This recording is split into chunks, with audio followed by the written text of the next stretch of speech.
अमृत के धार केहू के तनो पियाई एगो माई बिना,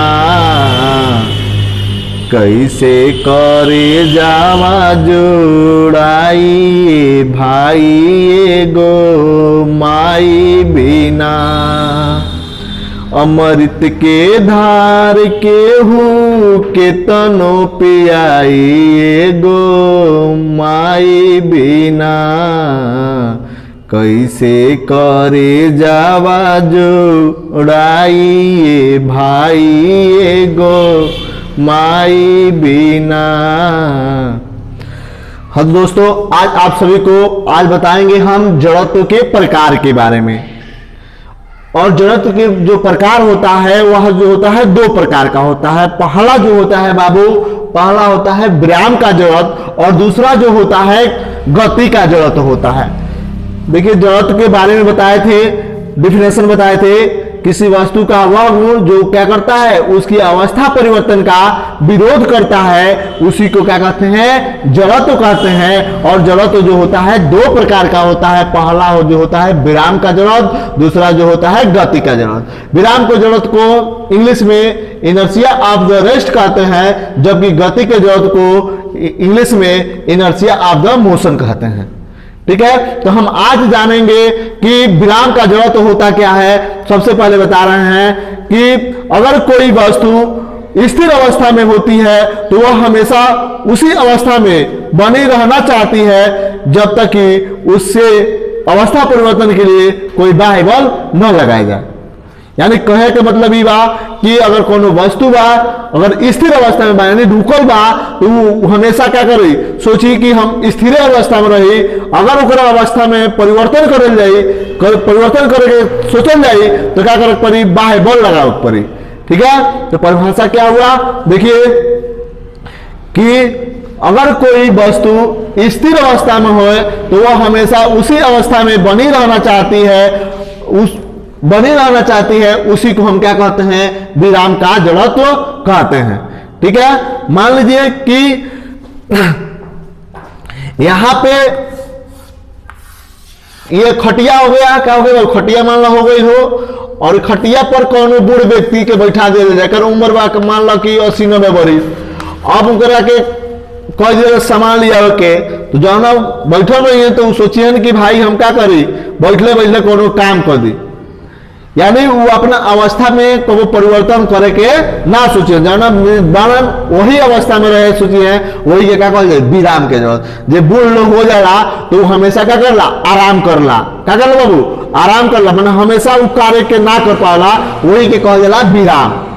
ठीक है, दूसरा जो होता है गति का जड़त्व। तो गति का जड़त्व किसे कहते हैं, किसी अगर कोई वस्तु गतिशील अवस्था में है तो वो हमेशा उसी अवस्था में बनी रहना चाहेगी, उसी को हम क्या कहेंगे क्या गति का जड़त्व कहेंगे। या दूसरा डिफिनेशन कह सकते हैं किसी अगर कोई वस्तु क्या है गतिशील अवस्था में है तो वह गतिशील अवस्था में रहेगी।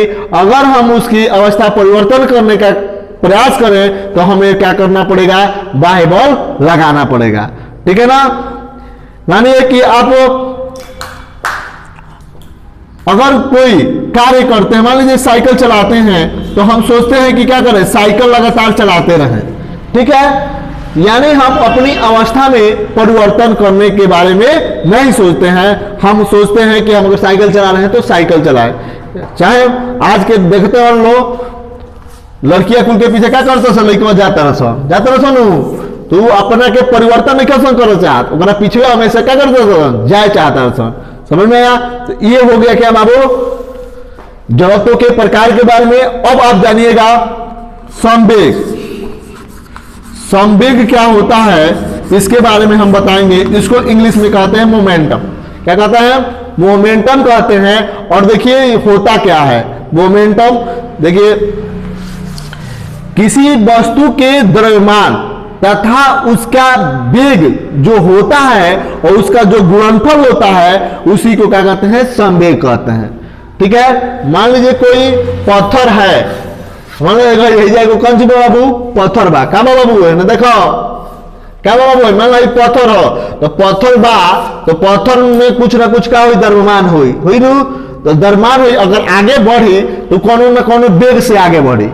ठीक है, आप लोग देखिएगा भूलवा कोई मान लीजिए कि पत्थर ले लेके ऐसे हम लोग बिगते हैं तो बिगने के बाद जैसे ही जमीन पे जाता है तो धीरे धीरे क्या करता है, डुबुकता है, आगे की तरफ लुढ़कता है, तो लुढ़कता है तो आगे की तरफ बढ़ता है तो कुछ ना कुछ क्या होता है, वेग से बढ़ता है।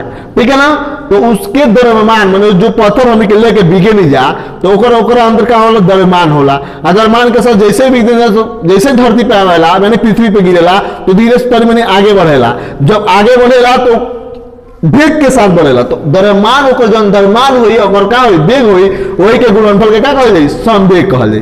तो परिभाषा क्या हो गया, किसी वस्तु के द्रव्यमान और वेग के गुणनफल को ही संवेग कहते हैं।